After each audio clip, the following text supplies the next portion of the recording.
Comenzamos nuestra sesión del día de hoy hoy que día es, dijimos 26, ¿no? 26 de septiembre de 2023. Como se dan cuenta, ya no me quedan los plumones, el negro y el azul ya. Bueno, pero ya no se va a confundir con el Así es. En introducción al pensamiento crítico basado en ciencia. Bien, bueno. ¿Qué fue lo último que vimos? El último tema que abordamos la semana pasada fue el de comunicación de la ciencia. Ya hablamos de educación y hablamos de comunicación de la ciencia. Cómo la comunidad científica comunica el conocimiento inicialmente, la comunidad científica, dentro de la comunidad científica, entre pares decimos, se hace, dijimos, a través de congresos, simposios, reuniones de disciplinas o especializadas en disciplinas. Tenemos los congresos de bioquímica, los congresos de química, los congresos de astrofísica, los congresos de historia. Ahí la comunicación es de viva voz, oral decimos. Aunque también típicamente en los congresos hay dos tipos de sesiones de reuniones, unas donde se presenta en un pequeño auditorio, se van presentando diferentes trabajos. Antiguamente era con proyectores de esos de carrusel y las diapositivas que eran de veras, de 35 milímetros, se atoraban en el carrusel. Entonces, recuerdo que en el congreso de bioquímica, en la Sociedad Mexicana de Bioquímica, había un profesor que ya falleció, el doctor Antonio Peña, que siempre traía su navaja suiza. Entonces le decíamos, doctor Peña, y sacaba la navaja suiza y destrababa la diapositiva. El experto en destrabar el carrusel.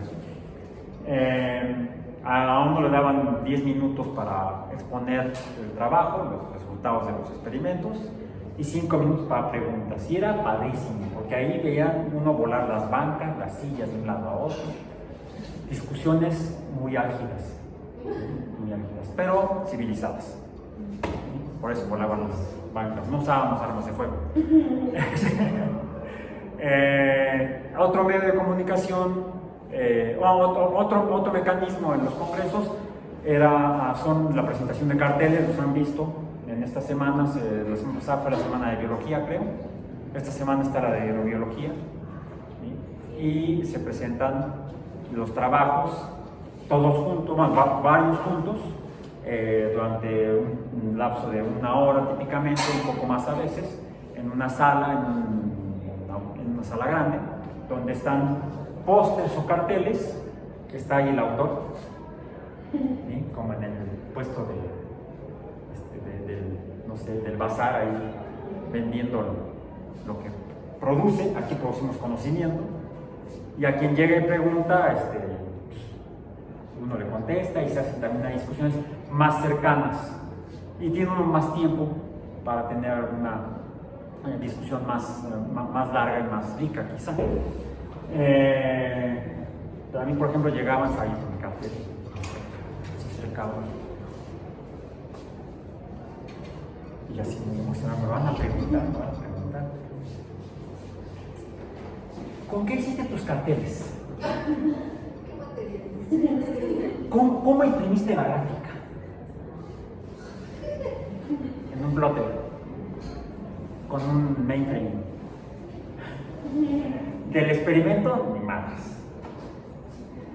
Es cuando uno es biofísico químico molecular y trabaja en temas que nadie más hace. Y a nadie le importa un pito. Ni modo. Así es la ciencia a veces. Siempre me he negado a ir a donde van todos. Voy a donde a mí me interesa. Así soy yo. Tome nota para no hacerlo.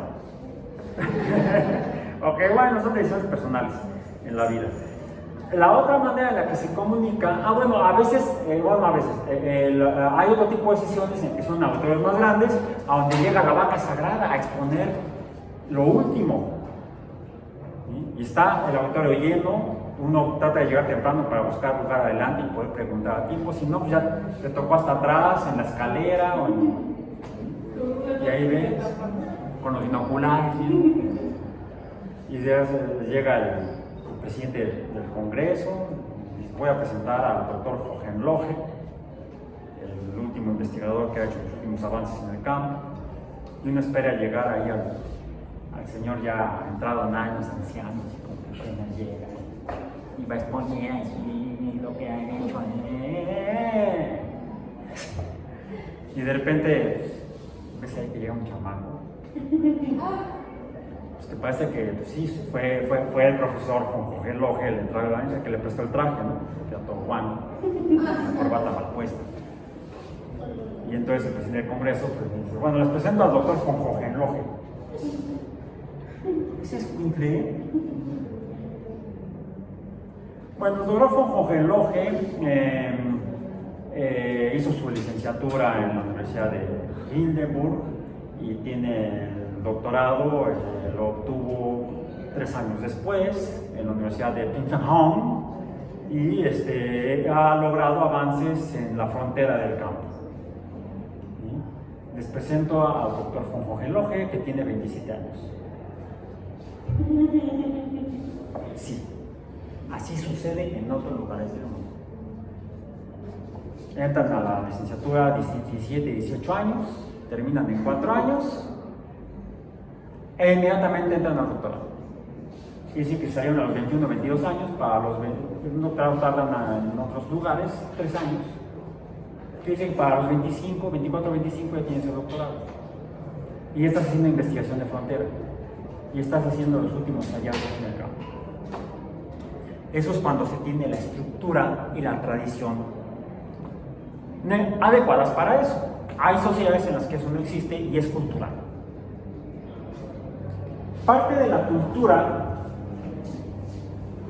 lo conforman, la cultura es un fenómeno social, ¿sí? Las sociedades humanas, no las sociedades científicas, la Sociedad Mexicana de Bioquímica, la Sociedad Astrofísica de México. Las sociedades humanas hace 5.000 años más o menos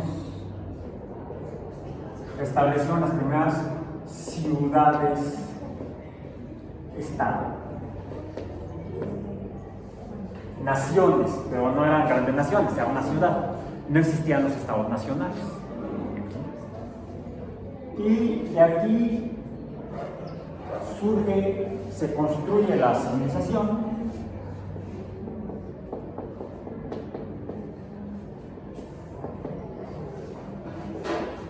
Conocen, estudian esas sociedades en Asiria, en Mesopotamia, fueron las que fundaron las matemáticas, la astrología, para la cual usaban matemáticas, la geografía y las otras formas de conocer el mundo. Pero ya mencionamos que ese conocimiento del mundo viene acompañado por la interpretación de lo que conoces, cómo lo interpretas. Y si bien había una interpretación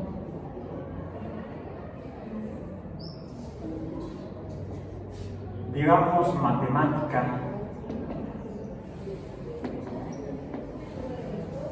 la matemática te permite cierto nivel de precisión en lo que conoces. Sí, porque ya después en la matemática se desarrolló, por ejemplo, la probabilidad, que te dice que siempre habrá una pequeña incertidumbre o una gran incertidumbre en lo que estás cuantificando. Para que sea menor la incertidumbre, aumentas la cuantificación, la n. Y mediante estadística, que es una herramienta de la probabilidad, estableces tu precisión del conocimiento mediante la matemática. Entonces, esta es una herramienta para el conocimiento. Esto brinda precisión en el conocimiento. Es una herramienta muy buena.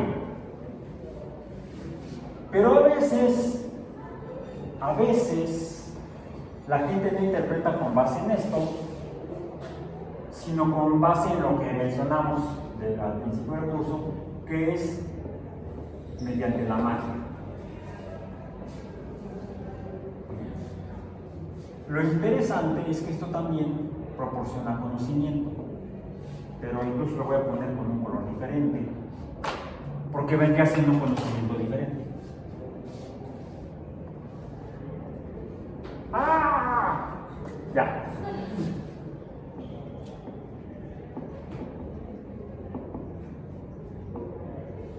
Un problema es que estas se pueden mezclar. Un problema, porque entonces, o es esto o es este. Pues no. Se mueve por aquí. Y por ahí ha evolucionado la civilización humana. A veces aquí, a veces acá, o a veces en la mezcla de ambas. Un ejemplo de esto es trabajo titulado en español Síntesis Matemática. Fíjense, matemática,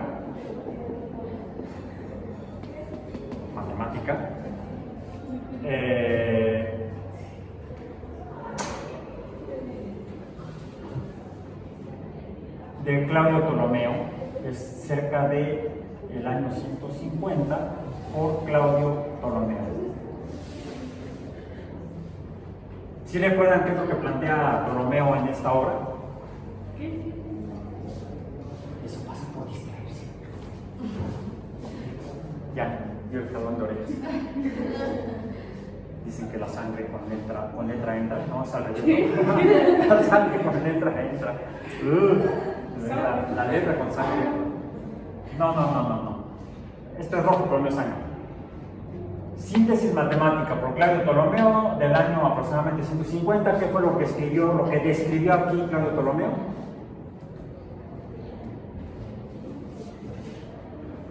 El sistema geocéntrico.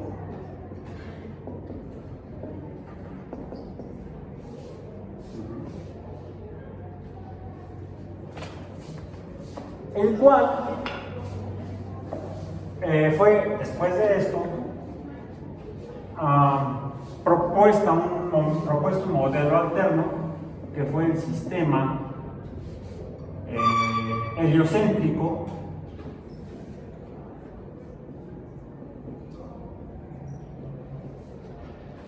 por Nicolás Copérnico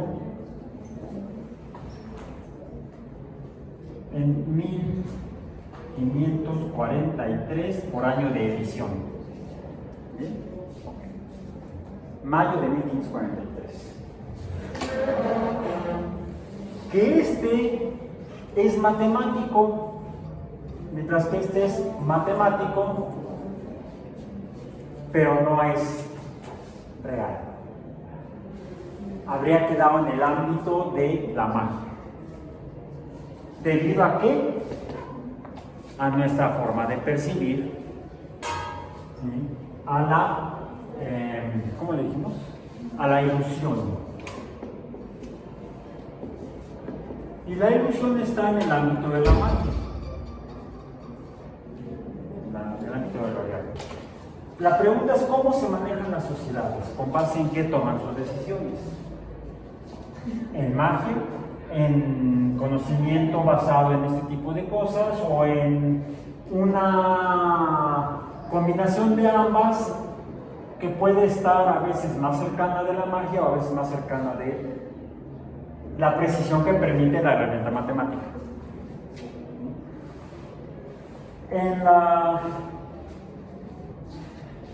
Ya ha sido parte de la historia de la humanidad.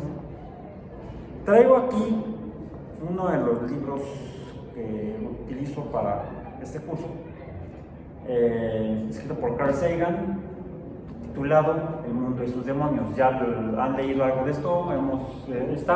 Varios de los capítulos de este libro están dentro de las lecturas indicadas en el programa del curso disponible en el sitio web. E incluso el documento está disponible en mi biblioteca personal digital, ahí en el servidor de la universidad. Bien, ahí pueden consultarlo. Si pueden conseguir un papel es recomendable. Título: El mundo y sus demonios, con subtítulo: La ciencia como una luz en la oscuridad, por Carl Sagan. Título original: The Demon Haunted World. Science, aquí no viene el subtítulo, pero sí lo recuerdo. Science as a candle in the dark, como una vela, no como una luz. Será por eso que en la portada de la edición en español le pusieron un cerillo y no una vela. Pero el subtítulo en inglés original es Science as a candle in the dark, como una vela en la oscuridad. Bueno,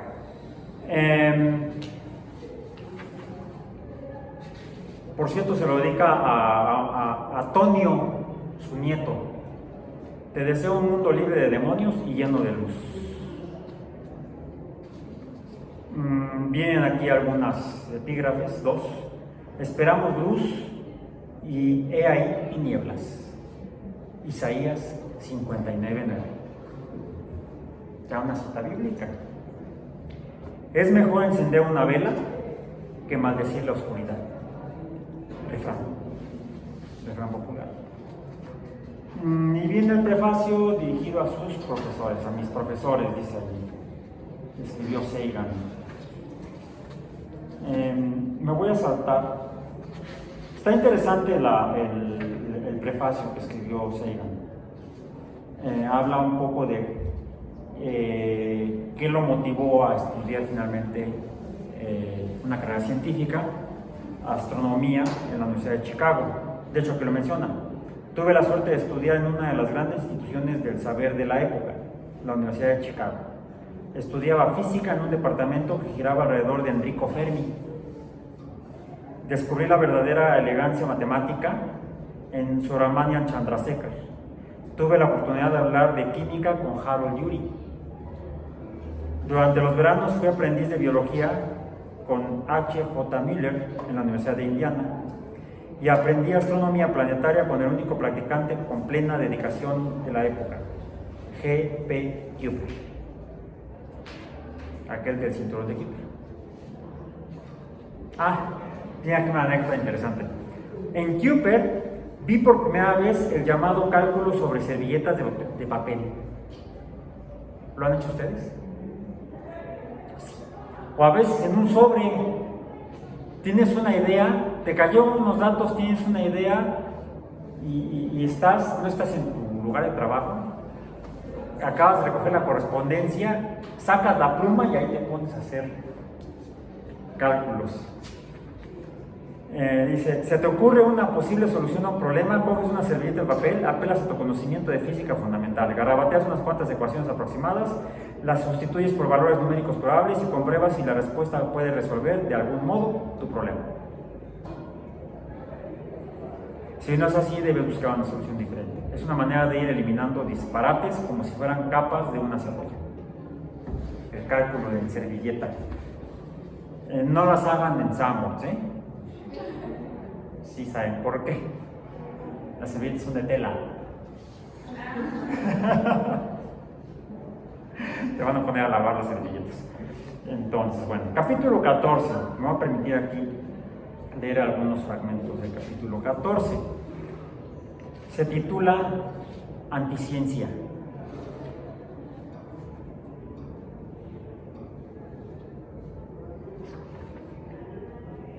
Edward Condon era un distinguido físico estadounidense pionero de la mecánica cuántica, que participó en el desarrollo del radar y las armas nucleares en la Segunda Guerra Mundial, director de investigación del Corning Glass, director del Comité Nacional de Estándares y presidente de la Sociedad Física Americana, además de profesor de física en la Universidad de Colorado en los últimos tiempos, donde dirigió un controvertido estudio científico sobre los ovnis patrocinado por las Fuerzas Aéreas. Fue uno de los físicos cuya lealtad a Estados Unidos fue denunciada por miembros del Congreso, incluyendo el congresista Richard Nixon, que pidió la revocación de su acreditación de seguridad a finales de la década de los 40 y principios de los 50. El superpatriótico presidente del Comité de Actividades Antiamericanas, el diputado J. Parnell Thomas, dijo que el físico Dr. Condon era el eslabón más débil en la seguridad americana y en cierto momento el eslabón perdido. Su punto de vista sobre las garantías constitucionales puede despligarse en la siguiente respuesta al abogado de un testigo, comillas: los derechos que usted tiene son los que le concede este comité. Determinaremos qué derechos tiene y qué derechos no tiene ante el comité. Y dicen que es la democracia. Albert Einstein pidió públicamente a todos los convocados ante el comité que se negaran a cooperar. En 1948, el presidente Harry Truman, en el encuentro anual de la Asociación Americana para el Avance de la Ciencia, no traigo aquí la revista. Ya recuerdan la sesión pasada, traje la revista Science, que publica la Asociación Americana para el Avance de la Ciencia. Aquí la menciona Sagan en este capítulo, ante la cual estaba hablando Harry Truman, presidente de los Estados Unidos. Y con Condon sentado a su lado, denunció al diputado Thomas y al Comité de Actividades Antiamericanas porque, mediante la creación de un ambiente en el que nadie se siente seguro contra la publicación de rumores infundados, cotilleros y de migraciones, puede hacerse imposible la investigación científica vital.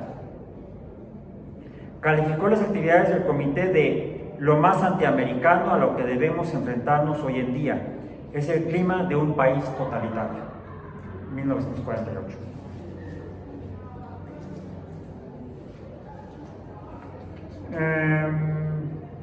Bien. Voy a saltarme a otra parte donde menciona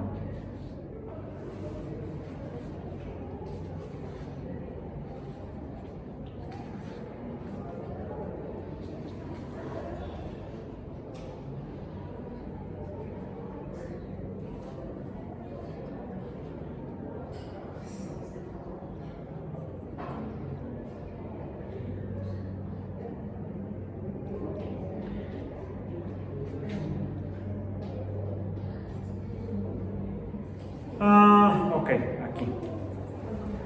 Los científicos cometen errores. En consecuencia, la tarea del científico es reconocer nuestras debilidades, examinar el abanico más amplio de opiniones, ser implacablemente autocrítico. La ciencia es una empresa colectiva con un mecanismo de corrección de errores que suele funcionar con suavidad. Tiene una ventaja abrumadora sobre la historia, porque en ciencia podemos hacer experimentos. Si uno no está seguro de cómo fueron las negociaciones que llevaron al Tratado de París de 1814 y 1815, no tiene la opción de volver a representar los acontecimientos. Solo puede bucear en registros antiguos, ni siquiera puede hacer preguntas a los partícipes. Todos han muerto. Podemos hacer una sesión espiritista. No. Bueno, sí, pero habría que hacer el experimento. Que sí, ese sería otro experimento. Bien.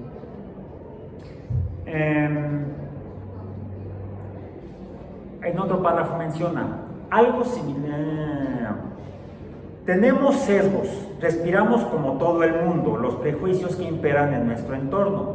A veces los científicos han dado apoyo y sustento a doctrinas nocivas, incluyendo la supuesta superioridad de un grupo étnico o género sobre otro a partir de las medidas del cerebro, las protuberancias del cráneo o los test de coeficiente intelectual. Los científicos suelen resistirse a ofender a los ricos y poderosos. De vez en cuando uno de ellos engaña y roba. Algunos, muchos sin rastro de pese moral, trabajaron para los nazis. También exhiben tendencias relacionadas con los chauvinismos humanos y con nuestras limitaciones intelectuales. Como he comentado antes, los científicos también son responsables de tecnologías mortales. A veces inventan a propósito, a veces por no mostrar la suficiente cautela ante efectos secundarios no previstos, pero también son los científicos los que en la mayoría de los casos nos han advertido del peligro. Vamos a revisar esto en una sesión posterior, con mayor detalle. Termino con el último párrafo de este capítulo 14 de El mundo y sus demonios. La ciencia es diferente de muchas otras empresas humanas, no desde luego porque sus practicantes estén influenciados o no por la cultura en la que crecieron, ni porque a veces acierten y otras se equivoquen, algo común en toda actividad humana, sino en su pasión por formular hipótesis comprobables, en su búsqueda de experimentos definitivos que confirmen o nieguen ideas, en el vigor de su debate sustancial y de su voluntad de abandonar ideas que se han mostrado deficientes. Si no fuéramos conscientes de nuestras propias limitaciones, sin embargo, si no buscásemos más datos, si no estuviésemos dispuestos a realizar experimentos de control, si no respetásemos las pruebas, avanzaríamos un poco en nuestra búsqueda de la verdad. Avanzaríamos muy poco en la búsqueda de la verdad. Por oportunismo y timidez, podríamos ser vapuleados por cualquier prisa ideológica sin tener nada de valor duradero a lo que agarrarnos. Ahora, regresando a las sociedades humanas. Algo que además de conocer en las civilizaciones desde las primeras en Mesopotamia e incluso en el resto del mundo, no fueron las únicas ciudades-estado que se construyeron desde hace 5.000 años en diferentes continentes. Hubo otras civilizaciones por ejemplo, si bien esto fue donde en Mesopotamia.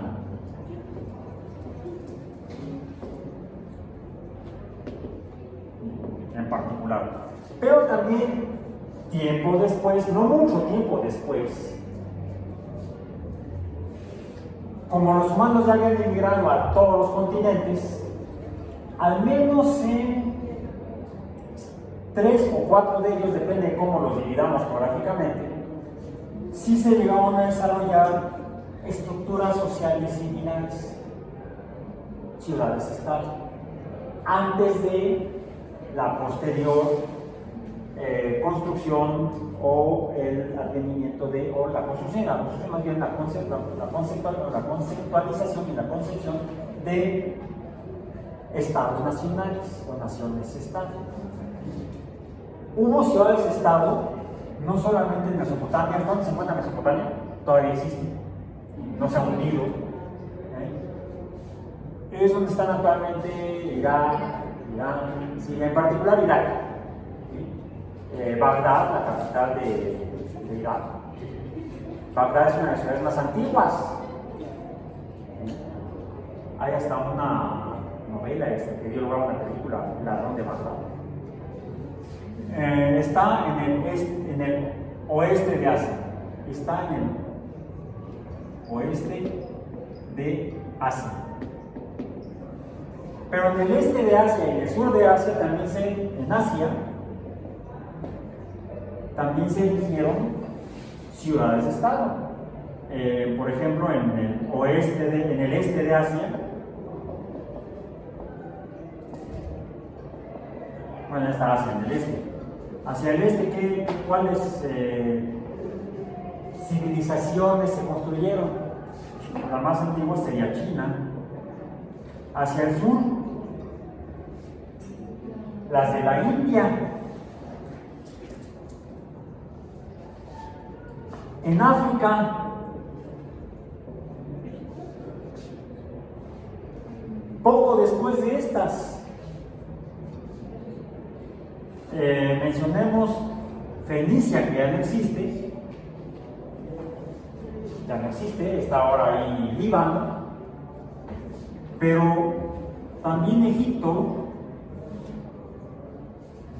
que todavía, al menos con ese nombre, existe, aunque la cultura ya es distinta, ha evolucionado como todas las sociedades humanas. Igual que Irak existe aquí, aunque ya no es Asiria, ni Sumeria, ni Babilonia. Han evolucionado. En África, en Europa, no. Son más antiguas las de América.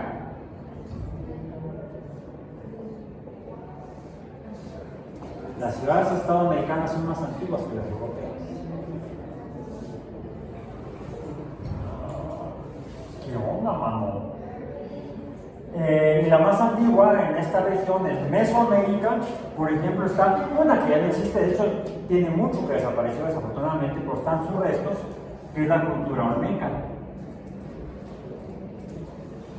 Poco después, la Maya del Sur, en lo que ahora es Chiapas. Posteriormente, la Maya del Norte, la cual para cuando llegaron los europeos, en el siglo XVI, bueno, final del siglo XV, principios del siglo XVI, ya había decaído culturalmente. Mucho del conocimiento matemático de los mayas se había perdido. Permanecía algo, el cual después los europeos se encargaban de desaparecer.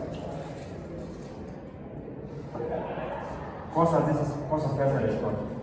Hasta después, las civilizaciones europeas. Esto un poco como para ubicarnos, ¿no? En diferentes regiones de Europa, desde los montes Urales hasta la península ibérica y las islas británicas, ahí las evidencias arqueológicas nos muestran cómo todas estas se basaban en matemáticas. Y todas estas también tuvieron componentes de pensamiento mágico. Pero son impresionantes los avances que, a pesar del pensamiento mágico, se lograban en cada una de estas, gracias a que en mucho la matemática se imponía sobre la magia. La matemática te estalla en la cara. Hagamos un poco de matemática relacionada con las sociedades humanas, cómo se manejan, y esto sí, de hecho, ¿qué es una ciudad-estado? Una ciudad-estado es un concepto político. Una ciudad-estado es un concepto político. Vamos a pasar para acá. De ciudades-estado. La política, por cierto, es relativamente reciente. No viene de tiempos de los asirios. Estrictamente lo que es de origen la política, si bien viene de polis. Alguien de los polis, no, esos no. Polis, ciudad. Y la política se refiere a la actividad de los políticos. Ya diría, bueno, pero entonces, ¿qué?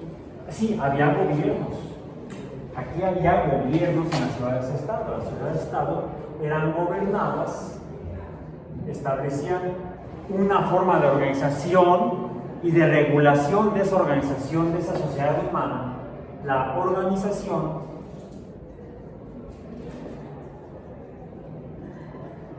curiosamente, en todas las ciudades-estado antiguas era mediante estructuras de gobierno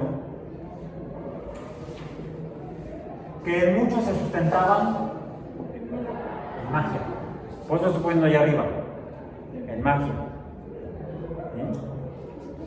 Donde era por designio mágico o religioso, divino, quién o quienes establecían y manejaban el gobierno. Los gobiernos eran principalmente monarquías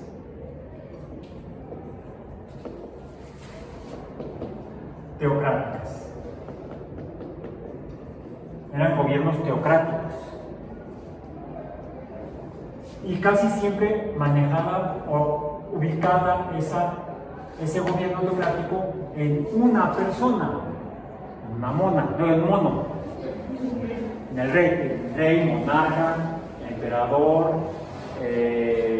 Shah, Sultán, ese es un perro de policía. Eran gobiernos, pero no eran políticos. Había reglas de gobierno. Por ejemplo, la imposición de tributos. Había funciones tributarias. ¿Le suena? Impuestos. Para mantener a la estructura teocrática, a la monarquía basada en la estructura teocrática, para establecer la forma de gobierno de las sociedades.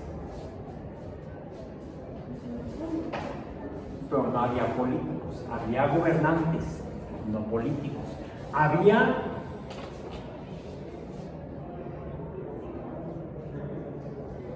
sacerdotes. Curiosamente, algunos de ellos manejaban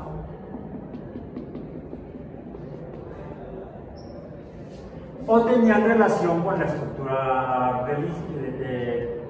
religiosa, con la estructura religiosa, con la religión, la cual se apoyaba de la herramienta matemática. ¿Les suena algo? Copérnico, él era canónigo. ¿Qué es un canónigo? ¿Vale? Un experto en las leyes de la iglesia cristiana. Actualmente más la católica, porque el cristianismo está súper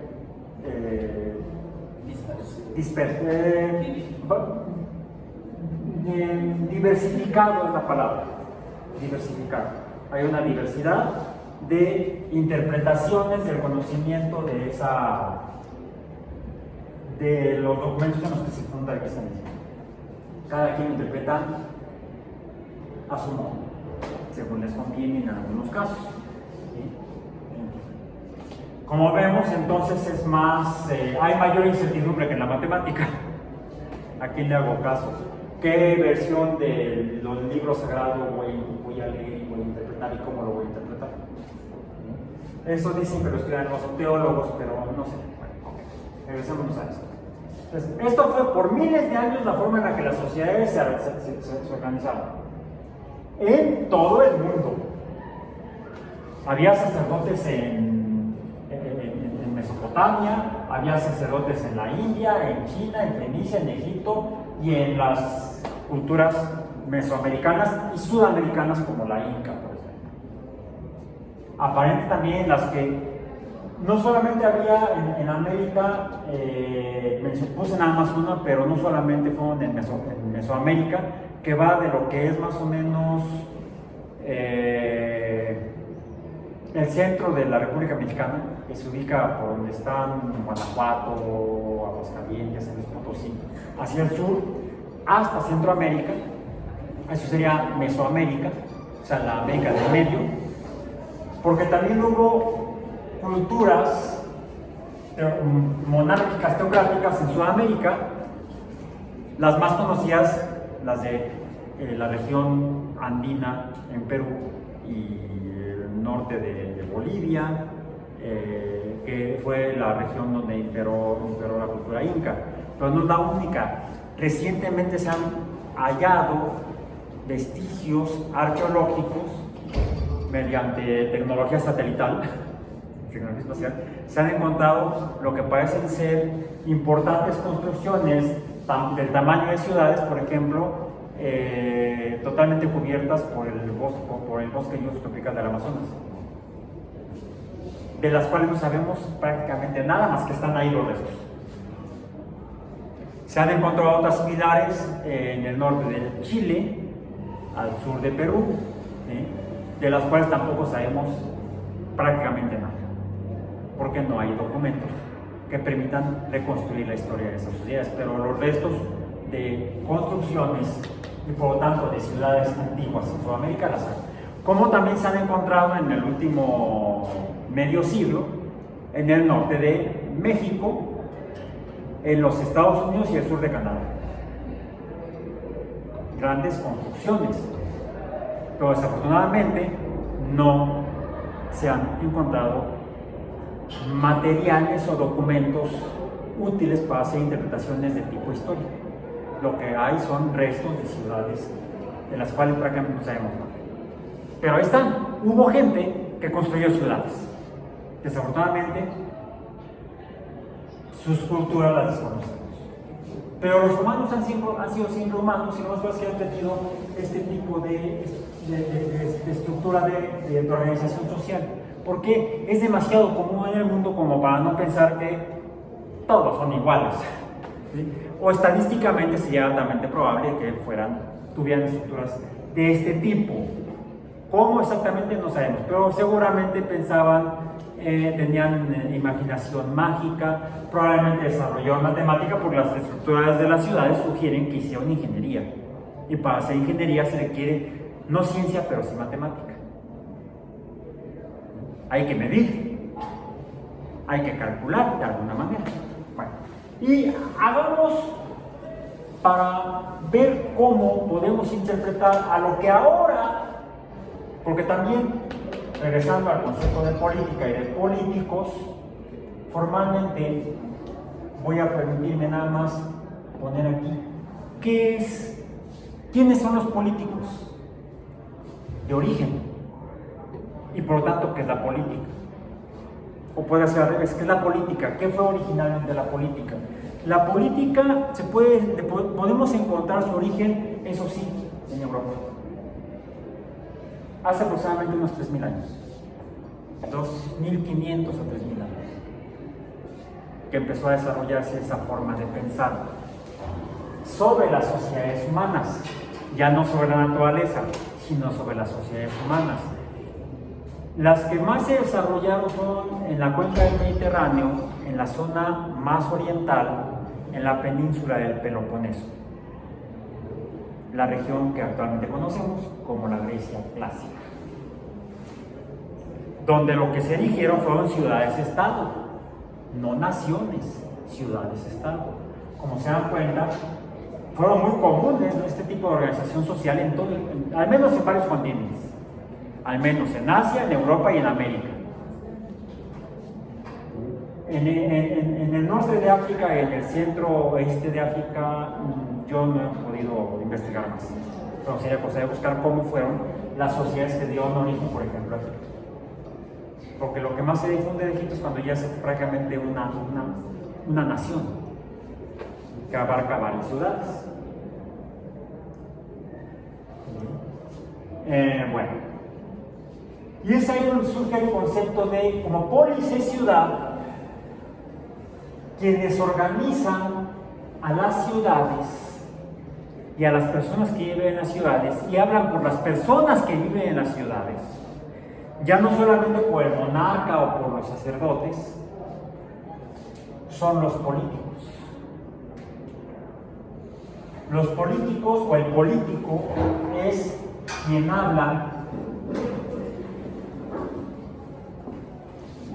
en nombre de la ciudad. Entiéndase ciudad quienes habitan en ella. De aquí surgía ¿cuál concepto? Ciudadanos. ¿Cuál dice? O sea que, por ejemplo, la democracia no está. Esto es lo que da lugar a la construcción del concepto del gobierno por parte de la gente que vive en la ciudad. ¿Qué otro nombre recibe esta gente? O sea, no la ciudad, sino la gente que vive en la ciudad, habla en nombre de la ciudad, es decir, de los habitantes, por lo tanto del pueblo. Antes de poner pueblo, voy a poner la palabra que mencioné hace rato, ciudadanos.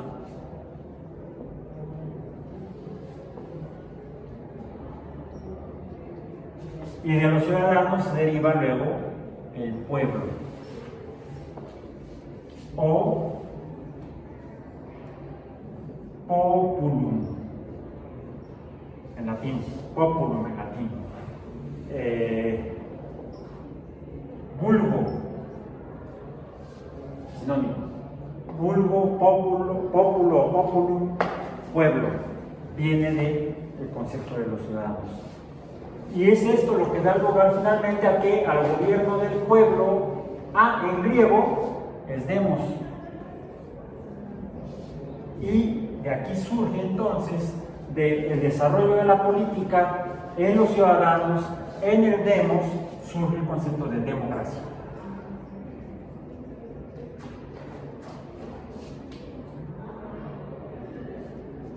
Que de entrada ya no es igual a la teocracia. Aquí es el gobierno por los dioses, aquí es el gobierno por la gente. Y surge en esta región, en particular en Elas, vamos a poner aquí, vamos a poner en letras latinas, aunque está en griego. Elas es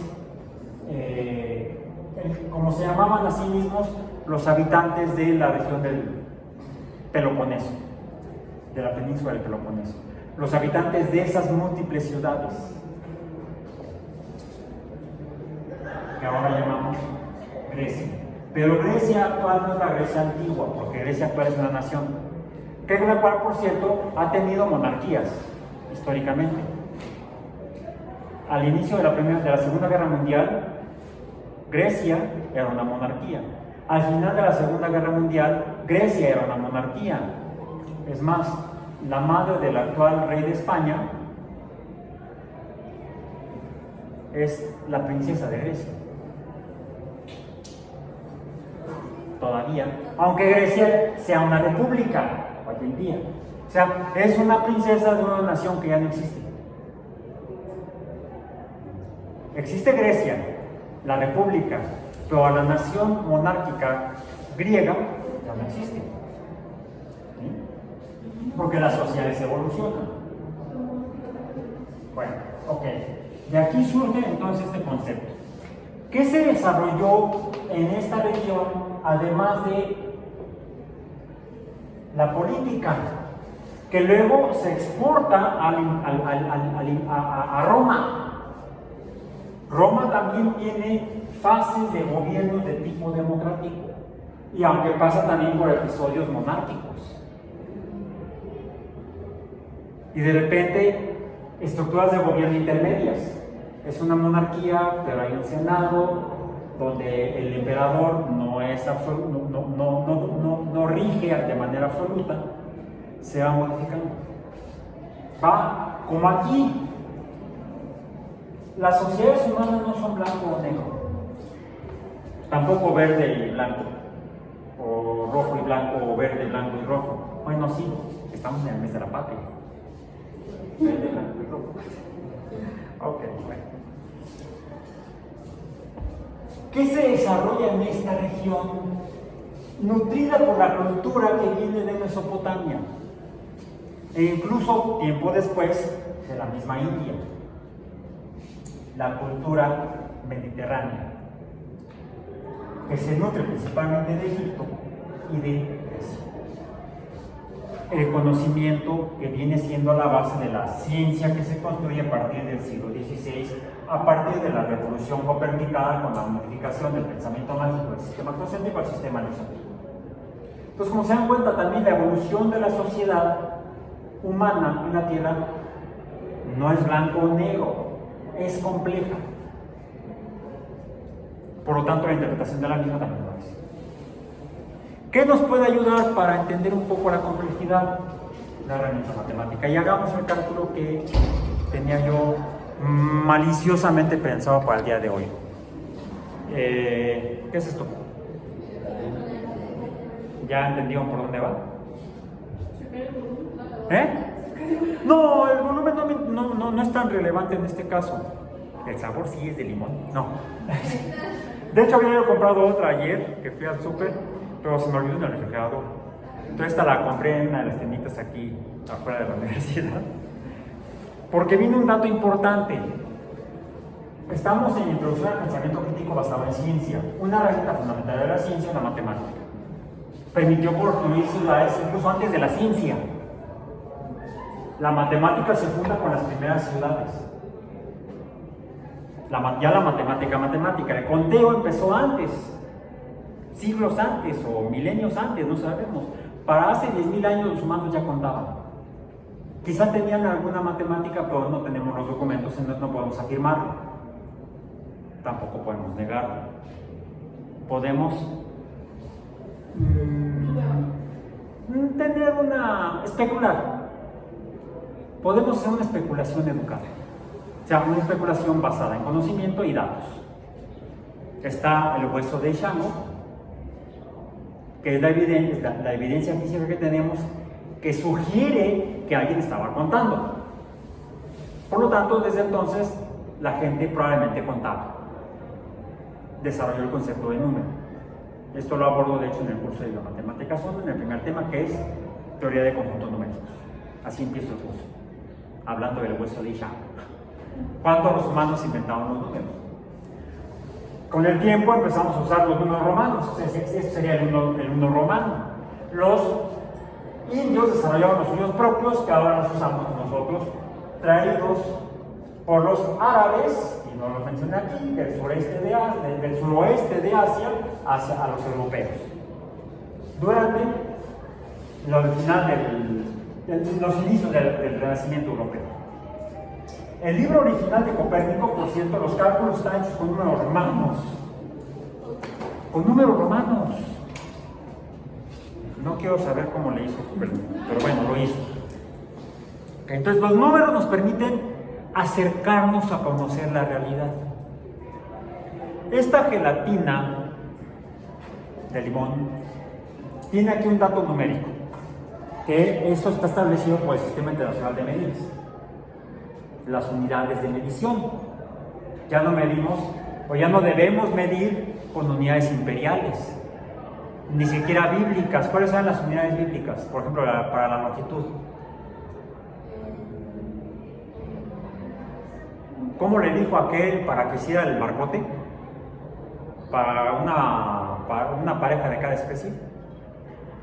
El arca de Noé. En codos. ¿Y lo en brazos? No, en codos. Un codo era la longitud de la punta del dedo medio a el codo, pero hay un pequeño problema. ¿Sí? ¿Con cuál codo medimos?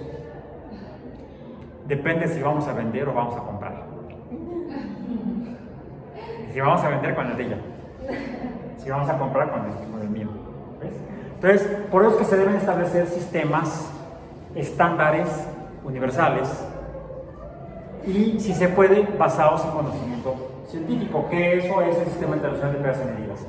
El parámetro original para la longitud fue una fracción del radio terrestre. Se equivocaron, luego se ajustó y ahora es mucho tiempo fue la barra estándar que está en la oficina de Pesos y Medidas en París. Actualmente no es eso. Actualmente es una longitud determinada por parámetros electromagnéticos y cuánticos. O sea, eso no cambia. Gracias al desarrollo de la matemática y su uso para el conocimiento. Bueno, dice eso es en cuanto a longitud. La unidad de masa, decía ser volumen, pero el detalle de la gelatina es que puede tener diferente densidad, que la densidad es una cantidad derivada de otra derivada, que es el volumen, y de la masa. Masa entre volumen es densidad. Si le pongo más grenetina y menos agua, la gelatina estará más densa. Si le pongo más agua y menos grenetina, la gelatina será menos densa. Lo que no cambia es la masa, ya sea de grenetina y o agua que hay en este recipiente. Y de hecho, por norma legal, ahí sí, por norma de gobierno, no teocrático en México no es una teocracia, México ha pretendido ser una democracia. Por cierto, pasamos por una etapa teocrática. Cuando México inició como imperio, en 1821, en septiembre de 1821 fue la independencia. Entonces, en septiembre se empezó la patria porque empezaron los catorrazos y hubo una pausa en los catorrazos. Después hubo más catorrazos. Estamos en la cuarta catorración. Algunos quieren catorrazos, yo no. Bueno, entonces, sí, el imperio mexicano, que es como nace México después de escindirse de la monarquía teocrática española, que todavía es monarquía teocrática española 300 años después. No, 200 años después, digo, sí, 1821, ya dijimos, no somos Nueva España, somos el Imperio Mexicano. Bueno, fuimos 2 años, más o menos, hasta que se hartaron de Agus, así decían los cuates, Agustín de Iturbide, lo derrocaron, lo fusilaron, y entonces nació. ¿Cómo se llamó la nación después de que fue derrocado el Imperio Mexicano? Estados Unidos Mexicanos, que originales. Sí, casi se fusilaron la constitución de los otros. La declaración de independencia fue un poco diferente, pero en la constitución que finalmente quedó, que se basó no solo en la constitución de los Estados Unidos de América, sino en los sentimientos de la nación escritos por el padre Morelos, padre porque fue padre de la patria y además era sacerdote. Copérnico nunca fue sacerdote, él era canónigo, abogado de la iglesia, como bien dijiste. José María Morelos Pavón escribió como filosofía para la fundación de la nación mexicana, una vez independizada, ya nación mexicana, independizada de la Nueva España, propuso que sería una nación soberana, donde no habría esclavitud y donde todos seríamos católicos. De hecho, cuando se entra el ejército trigarante a la Ciudad de México, con Iturbide y Guerrero al frente, ¿cuáles eran las 3 garantías?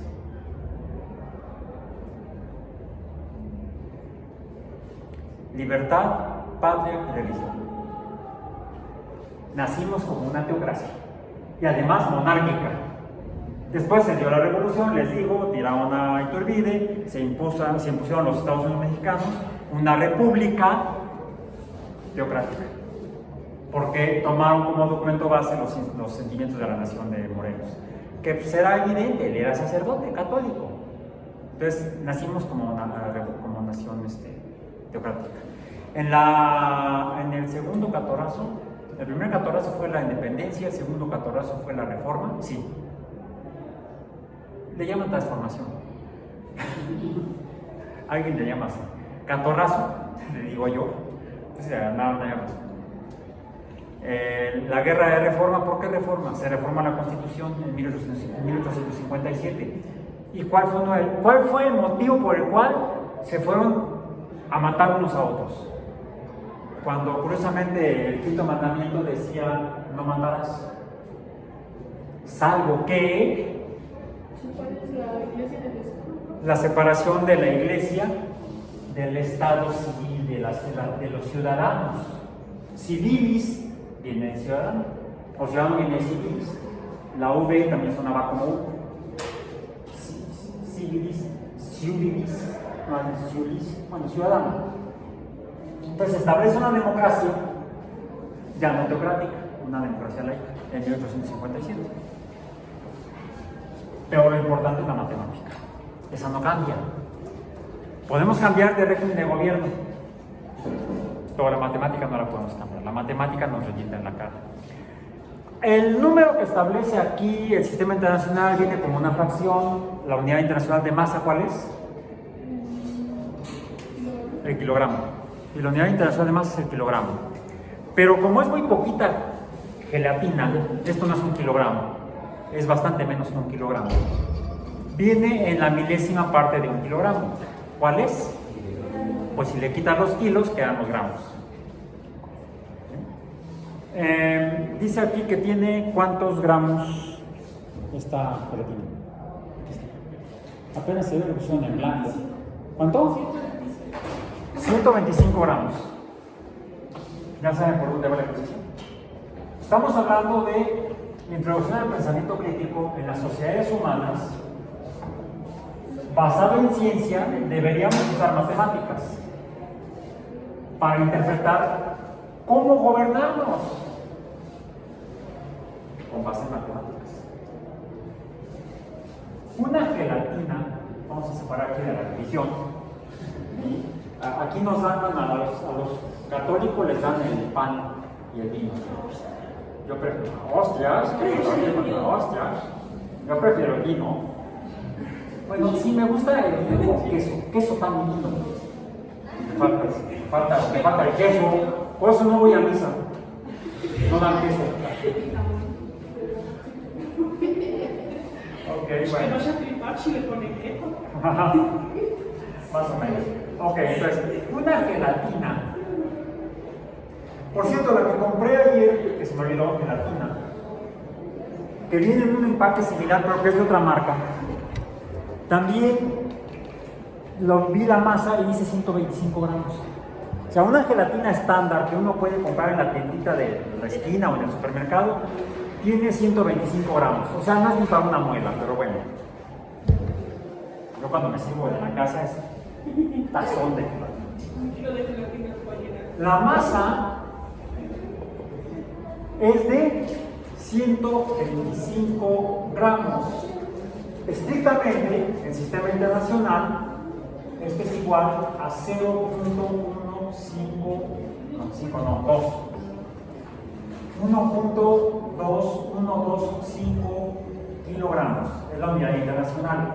Esto es por sistema internacional de pesos y medidas, que es el que dice la ley en México, regulada por la Secretaría de Economía, que debe usarse, sistema internacional, kilogramos o sus fracciones o múltiplos. Ok. Digamos que quieren vender gelatinas.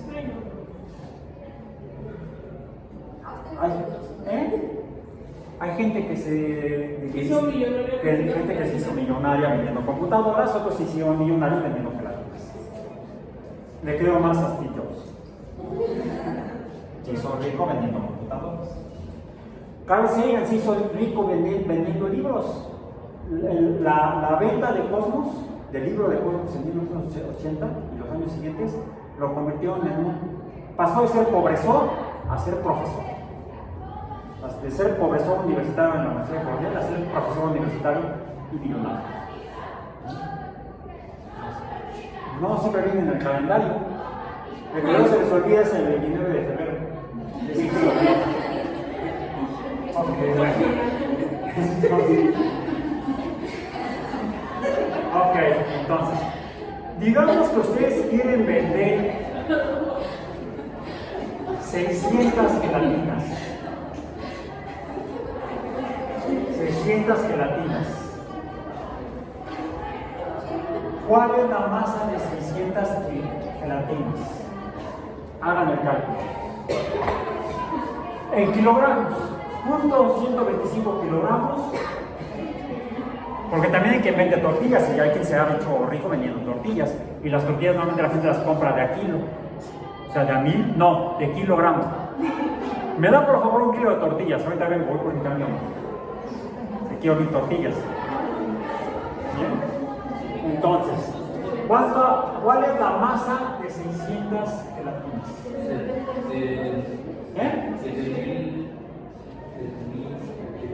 6 por 5, 30, 6 por 2, 12, más 3, serían 15. Llevo 1. 6 por 1, 6 y 1, 7. Y los dos ceros del 600. No, el punto es un punto, no coma decimal. Aunque el sistema internacional nos mandaría a usar comas, pero estamos en México, así como se nos da la gana, y le ponemos punto. Lo más por joder. Bien. 75 kilogramos, 600 gelatinas. ¿Cuánto es una masa de 75 kilogramos. ¿Cuánto pesas? ¿Cuánto? 76 kilos. Ven acá. Parte. Ven acá, porque yo tengo hernia. El médico me prohibió cargar. No tengo la cara. Sí, aprovechamos la otra. A ver. Imagina que vas a vender 600 gelatinas.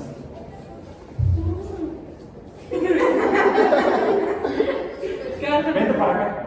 ¿Con las gelatinas? ¿Te cargo? Sí. Cuando eres un hombre fuerte, como el marinero musculoso. Ven para acá. No, mejor no, ya fue mucho.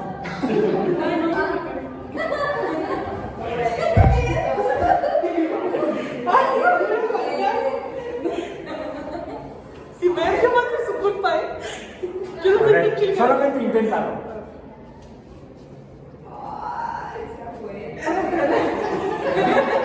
¿Qué creen? Hay quien dice que hizo eso todos los días cuando tenía 12 años. 6. ¿6? ¡Ah, 6 años! Perdón. Dije una tontería, pues. Regresar. Llévate tus gelatinas. Y luego había 35 para venderlo. ¿Es factible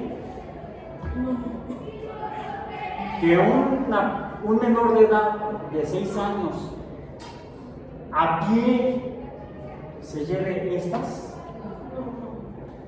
Necesitaría poner una carretilla y sería inmoral. Ya. Esto es una verificación con pensamiento crítico, con hacer el pensamiento crítico, usando la herramienta matemática de una afirmación de una persona que se dice política.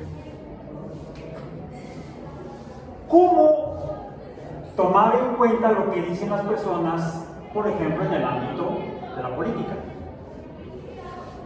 Hay que verificar que lo que está afirmando sea cierto y no que me quiera ver la cara a eso.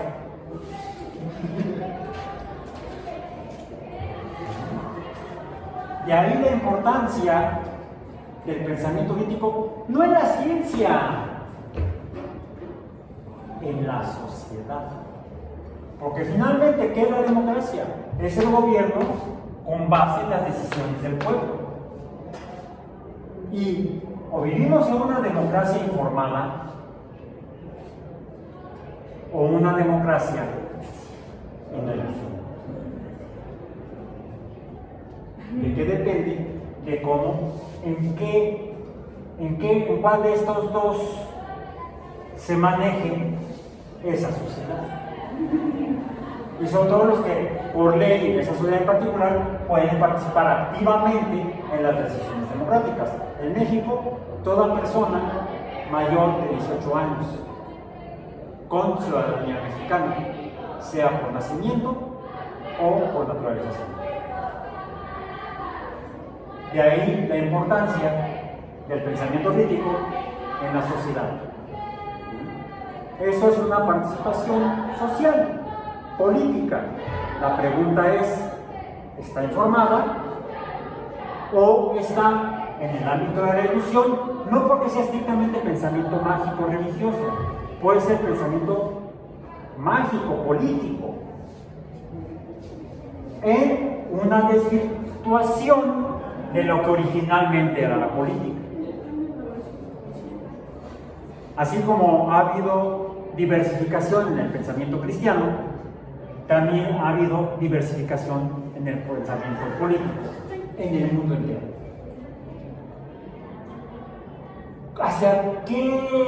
¿Hacia dónde irse? Incluso en religión. Copérnico finalmente escribió lo que escribió e hizo los cálculos que hizo para apoyar las decisiones de la Iglesia Católica, de la Iglesia de Roma, no existe la Católica entonces, para sus regulaciones en cuanto a la práctica, en cuanto a las fiestas religiosas correspondientes. La organización de las liturgias dependía del calendario, y el calendario estaba desviado porque estaban usando el sistema geocéntrico de Claudio Ptolomeo, porque tenía imprecisiones matemáticas. Aunque el modelo de Copérnico inicial tenía imprecisiones matemáticas mayores que el de Ptolomeo, la verificación mediante descubrimientos científicos por Galileo, por Kepler, básicamente posteriores a Copérnico, permitieron establecer de manera más precisa con la interpretación de la naturaleza y construir un conocimiento más cercano a la realidad, más lejano a la luz. Eso en cuanto a la religión. Bueno, en la vida cotidiana, donde hay gente que profesa religiones y gente que no profesa religiones, todos conviviendo en la misma sociedad, necesitamos un pensamiento armónico, compartido, o al menos, como dice mi maestro Marcelino Cerejido, y es el video que está compartido en el sitio web, con base en lo que sería no cultura científica, sino alfabetismo científico, que no es lo mismo que cultura científica. Mi maestro Marcelino Cerejido se refiere más bien a tener una sociedad que decida de manera compatible con lo que nos muestra la ciencia. Si me siento enfermo, voy a un médico y quizá me recete y deba tomar un medicamento, y no solamente rezarle al santo de mi devoción y prenderle una veladora. Pueden rezarle al santo de su devoción y prenderle la veladora, pero vaya al médico y consúltelo y tome el medicamento de acuerdo a la prescripción que dictó el médico. No se automedique, con gusto lo volvemos a explicar.